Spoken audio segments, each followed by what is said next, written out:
여행지리 학습지 풀이 영상입니다.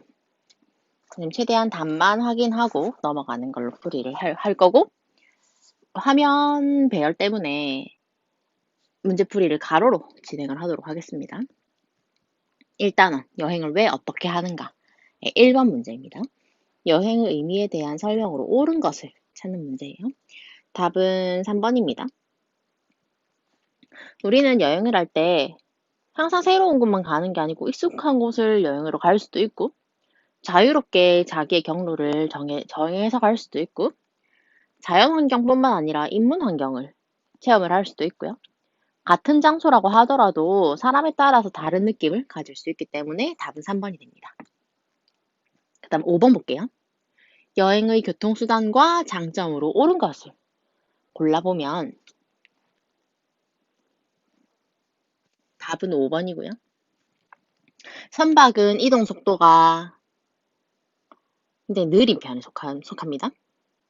가장 빠른 건 비행기예요. 니은 항공에서 원하는 여행지로의 접근성이 가장 높은 편은 아니고, 항공은 우리가 공항에서만 비행기를 타고 내릴 수 있기 때문에 접근성은 떨어지는 편입니다. 디귿 자동차. 자동차는 여행 대상과 이동 시간이 자유롭습니다. 철도는 기상 제약에 따른 제약이 적고, 정시성이라는 건 시각의 정각으로 도착하고 출발할 수 있는 거예요. 그래서 우리 기차를 타본 친구들은 알겠지만, 기차표에 보면 출발 시간, 도착 시간이 딱 나와 있고, 얘네들은 웬만하면 이제 그 시간을 다 지킵니다. 그래서 답은 5번이 됩니다. 2번. 자료는 다양한 기준에 따라 여행을 분류한 것이다. 가나에 들어갈 말로 적절한 것은? 자, 가에 들어가는 거는 분류가 관심 대상이에요. 관심 대상은 촌락 아니면 도시가 될 거고요. 나는 뭔지 모르겠는데 단기랑 장기로 구별을 해요. 그럼 나에 들어갈 거는 기간이 되겠죠? 그래서 답은 5번이 됩니다. 6번. 가나 여행을 하기에 적절한 여행을 바르게 짝지은 것은? 가를 읽어보면 온종일 걷고 생각을 하면서 새로운 나를 발견할 것이다. 나는 세계 최정 노선의 교통수단을 타고 모스크바에서 바이칼까지 시베리아를 가로지르는 시베리아 횡단 철도 이야기를 하는 것 같아요. 그래서 나는 철도, 나는 걷기 찾아주면 답은 1번이 되겠습니다. 다음 3번 볼게요. 다음에 설명하는 여행 명칭을 쓰시오. 17세기 영국 귀족 가문의 자제들을 대상으로 시행된 여행으로 견문을 넓히기 위해 진행된 교육 활동을 의미합니다. 일반적으로 프랑스를 시작으로 이탈리아를 거쳐서 돌아오는 경로를 따라 진행되어 온 여행은 그랜드 투어라고 해요. 그럼 4번. 다음에 설명하는 여행기의 제목을 쓰시오. 조선 정조 때 실학자인 연안 박지원의 중국 기행 문집이고, 중국을 여행하며 보고 들은 것을 토대로 수록되지 않은 분야가 없을 만큼 광범위하고 상세히 기술되어져 있습니다. 또한 경치나 풍물 등을 단순히 묘사하는 데 그치지 않고 이용 후 생면에 중점을 두어 수많은 여행록 중에서도 백미로 꼽히는 이 여행기는 열하일기입니다. 다음 7번 볼게요. 관광지에서 여행자들 흔히 사용할 수 있는 지도로 적절하지 않은 것은? 관광지에서 여행자들이 쓰기에 적절하지 않은 지도는 토지 용도입니다. 토지 용도는 토지를 개발하고 이 토지가 어떤 목적으로 건물을 짓는 데 쓰는지, 농사를 짓는 데 쓰는지 이런 거를 보기 위한 자료이기 때문에 관광지에서 여행을 하는 사람들이 쓰는 지도로는 적합하지 않습니다. 8번 볼게요. 이 기술은 실세계 그래픽 형태의 가상현실을 실시간으로 겹쳐서 보여주는 기술이고, 스마트폰을 적용하며 눈에 보이지 않는 그래픽 형태의 정보들이 실세계의 지형 지물이 표시가 되고, 대부분 위성을 통해 얻은 위치 정보를 토대로 운영되며, 이 기술을 활용한 증강현실 게임이 국내에서도 포켓몬고 이야기하는 거죠. 그래서 8번에 해당하는 기술은 증강현실 기술이 되겠습니다. 일단 페이지를 넘어가서 9번 볼게요. 자, 글의 내용, 9번의 글의 내용을 읽어보면 한 인도 소녀가 지진 해일에 대해서 수업 시간에 배웠어요. 그래서 징후를 배운 다음에 이런 징후를 보고 지진 해일이 일어날 걸 예측을 해서 사람들을 대피시킨 내용입니다. 그래서 얘는 여행에서 안전지식의 중요성이라고 해주면 되겠습니다. 네, 이어서 10번 보도록 하겠습니다. 여행에 필요한 정보 중 위성 위치 확인 시스템, GPS를 기반으로 제공되는 정보 서비스가 아닌 것은, 이거는 외교부 콜센터입니다. 외교부 콜센터는 우리가 전화로 할 수 있기 때문에 굳이 GPS를 이용하지 않아도 괜찮아요. 그 다음 2단원. 매력적인 자연을 찾아가는 여행입니다. 11번에 지리여행의 개념을 서술한 내용으로 옳지 않은 것을 골라보면 얘는 답이 1번이에요. 옳지 않은 것을 고르는 거죠. 그래서 지리여행은 뭐 단체 놀이 중심으로 갈 수도 있지만 향토의 그 지역의 자연과 인문 특성을 즐기기 위해 개발된 감성 관찰 여행이다라고 해주는 게 가장 좋은 정의가 되겠습니다. 그 다음 문제.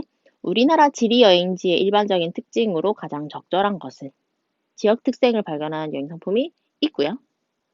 생태 관광지로 받고 있는 곳이 많습니다. 그리고 자연경관과 인문경관의 발달이 미약하지 않고요.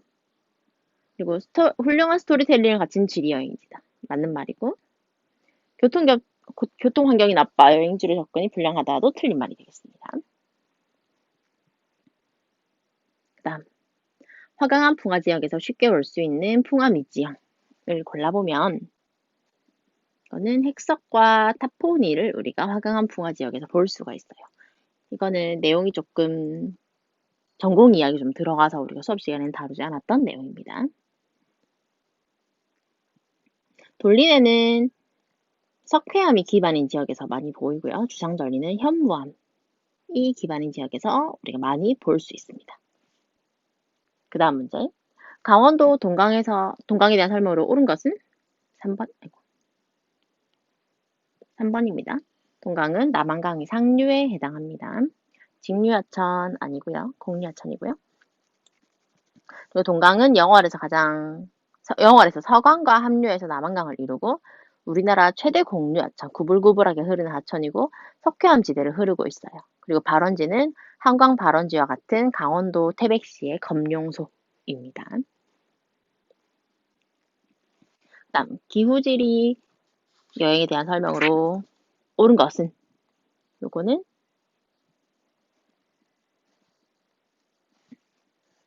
답이 5번입니다. 동일 위도라고 해도 다양한 기후대가 나타나면서 상이한 서로 다른 자연현상과 인문현상을 즐길 수 있습니다. 나머지는 다 틀린 말이고 5번이 맞는 말이 되겠어요. 그 다음 문제, 빈칸에 들어갈 말입니다. 빈칸은 모든 기후대 중에서 가장 삭막하면서도 역동적인 지구 경관을 즐길 수 있는 여행이다. 식생 피복의 방해 없이 지구 태고의 모습을 감상할 수 있는 최적의 여행지인 곳은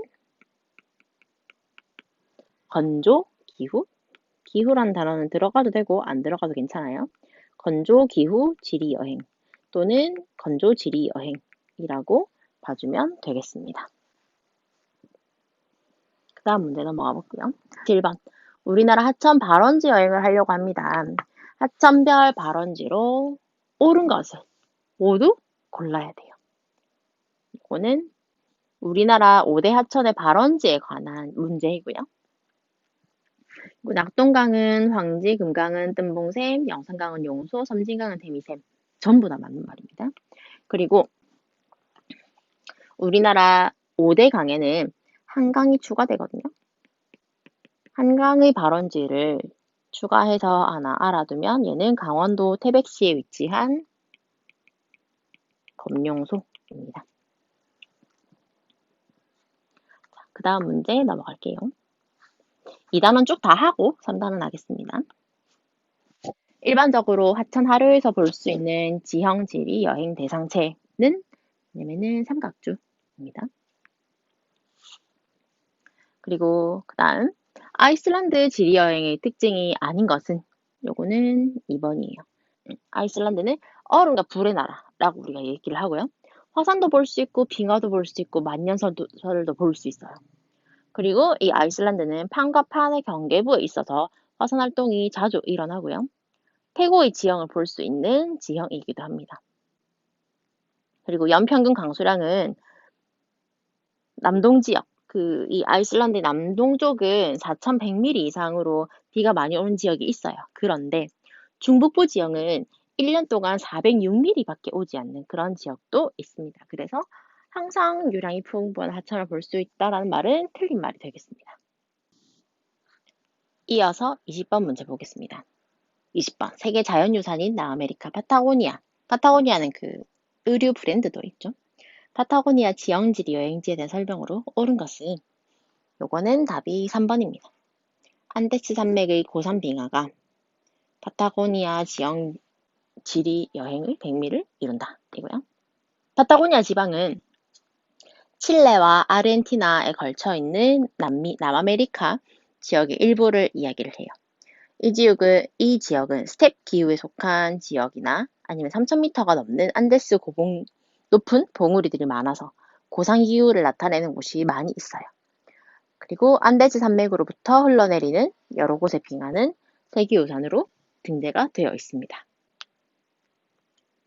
그 다음 미국 서부의 지리여행지인 데스밸리에 대한 설명으로 옳은 것은 요것도 답이 3번이에요. 극한의 고온이 나타나는 지역이고요. 데스밸리는 미국 서부에 있고 캘리포니아와 네바다의 접경 지역, 경계 지역에 하고 있고 세계에서 가장 뜨거운 곳 중 하나입니다. 이 지역은 연평균 기온이 약 40도예요. 그리고 1913년에는 최고 기온이 57도를 기록한 적이 있습니다. 그렇기 때문에 이 지역은 여행 성수기가 여름이 되기 전인 11월에서 4월 중순까지라고 합니다. 그 다음 3단원으로 넘어가 볼게요. 3. 다채로운 문화를 찾아가는 여행입니다. 첫 번째 문제. 유럽의 종교와 아프리카의 음악이 조화롭게 가미된 유래를 통해 만들어진 축제명과 국가를 바르게 짝지은 것은 요거는 2번이에요. 리우 카니발은 각 반에서 친구들이 전부 다 한 명 이상 발표를 해줬던 것 같습니다. 그 다음 유네스코 인류 무형 문화유산에 대한 설명으로 옳지 않은 것은 요거는 답이 4번이에요. 인류 무형 문화유산은 무형의 유산이고 세계유산은 유형, 형태가 있는 유산입니다. 그리고 세계유산은 자연유산, 문화유산, 복합유산 이렇게 구별이 돼요. 그렇기 때문에 세계유산의 문화유산이랑 인류 무형 문화유산은 서로 다른 게 되겠습니다. 그 다음 박람회 이야기네요. 박람회를 개최한 국가와 그 의미를 연결한 내용으로 옳지 않은 것은 요거는 답이 2번이에요.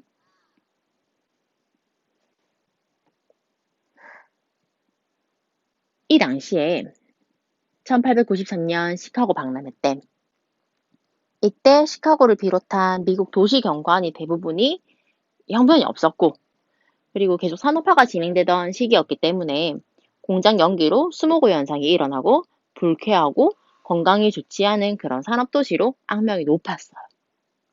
그리고 박람회는 시카고라는 도시가 어디로 가야 할 것인가를 진지하게 되묻는 계기가 되었고 그래서 관심은 무역과 원조가 아니라 세계 환경의 개선으로 나타나게 되었습니다. 나머지는 다 맞는 말이에요.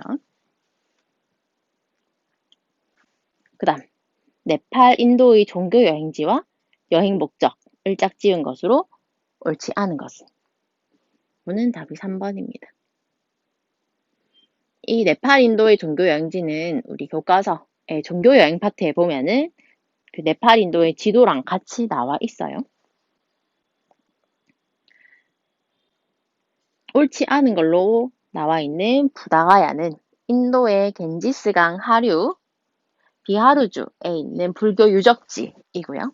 기원전 5세기에 석가모니가 여기에 있는 보리수 아래에서 깨달음을 얻었다라고 합니다. 그래서 불교 성지가 되었고 해마다 많은 불교 신자들이 찾아요. 열반지가 아니고 깨달음을 얻은 곳입니다. 다음, 예루살렘에 대한 설명으로 옳지 않은 것은 이것도 아는 문제네요. 답은 5번이고요. 다음 사원은 그리스도교의 성서에 따르면 믿음을 시험하기 위하여 신 하나님이 아브라함에게 그의 아들을 제물로 바치라고 한 곳입니다. 그리고 다윗 사원은 이슬람의 성지이기도 합니다. 다음 중 이슬람 지역의 종교 문화와 거리가 먼 것은? 또 먼 걸 물어보네요. 답은 4번입니다. 겟세마네 동산은 예루살렘 동쪽의 기드론 계곡을 가로막은 올리브산에 있는 동산으로 예수가 유대교도에게 잡히기 전날 밤에 기도를 했다는 곳이고 체포된 곳입니다. 그 다음 28번입니다. 다음 글에 빈칸에 들어갈 단어를 쓰는 거예요. 캄보디아의 대표적인 여행지인 여기는 독특한 건축 미술 양식은 인도의 영향을 받기도 했지만 커다란 뱀, 창문이나 기둥에 있는 장식 조각 등 건물의 형태나 석조 장식의 모든 면에서 크메르 제국의 독자적인 양식을 찾아볼 수 있는 이곳은 앙코르와트입니다. 다음 문제. 국가와 음식명의 연결이 옳지 않은 것은? 이거는 답이 5번이에요. 리조또는 우리가 흔히 리소또 또는 리조또라고 이야기를 하는 이 음식은 쌀을 버터나 올리브에 살짝 볶은 뒤에 육수를 붓고 채소, 향신료, 고기, 해산물 등의 부재료를 넣고 함께 졸여서 낸 부드러운 식감의 이탈리아 쌀 요리입니다. 인도네시아가 아니에요. 그 다음 예술 여행과 거리가 먼 것은? 요거는 답이 4번입니다. 모로코에 있는 아이트 벤 하두의 흙집은 모로코의 유적이고 예술적 감각보다는 사막에 있는 오아시스 주변 언덕에 군사의 목적과 교통요지의 목적으로 지어진 것으로 척박한 환경에서 주변의 흔한 재료로 흙으로 집을 지어서 자연과 인간의 조화로움을 알 수 있는 문화여행지, 예술여행지가 아닙니다. 그 다음 문제. 여행지와 그 매력을 짝지은 내용으로 옳지 않은 것은? 요거는 답이 1번이에요.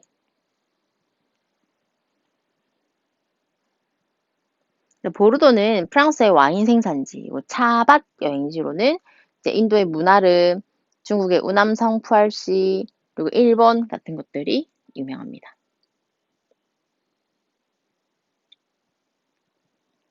그다음 우리나라 유네스코 등록 유산에 대한 설명으로 옳지 않은 것을 찾는 문제고, 요거는 답이 3번입니다. 의궤에 따른 정조의 수원행차 또는 정조대왕 능행차라고 해요. 이거는 경기도 수원시의 화성 문화재이고 유네스코 인류무형문화유산으로 등록되어 있지는 않아요. 한편 의궤는 조선시대 왕실에서 거행된 의례의 전모를 소장하게 기록한 책으로 유네스코 세계기록유산에 등재되어져 있습니다. 그 다음 마지막 문제네요. 다음 중 세계유산 여행의 대상이 아닌 것은? 이거는 5번입니다. 나머지는 전부 다 세계유산 여행구로 등록이 되어져 있고요. 제주의 용머리 해안은 제주특별자치도 서귀포시 삼방산 해안에 있고 바닷속으로 들어가는 용의 머리를 닮았다 라고 해서 붙은 이름이고 우리나라 천연기념물입니다. 제주도에서는 한라산, 검은오름, 성산 일출봉만이 유네스코 세계유산 중 자연유산으로 등록이 되어져 있습니다. 여기까지 하고 선생님이 서술형에 해당하는 대비할 수 있는 이야기를 조금 할게요. 자, 교과서. 이 교과서 84, 85페이지를 보면 우리나라 제주도에 관한 이야기가 나와 있습니다. 교과서 다 있겠죠?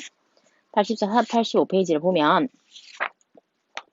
여기에 있는 제주도의 대표적인 자연문화, 자연지리 여행지가 여러 가지가 나와 있고요.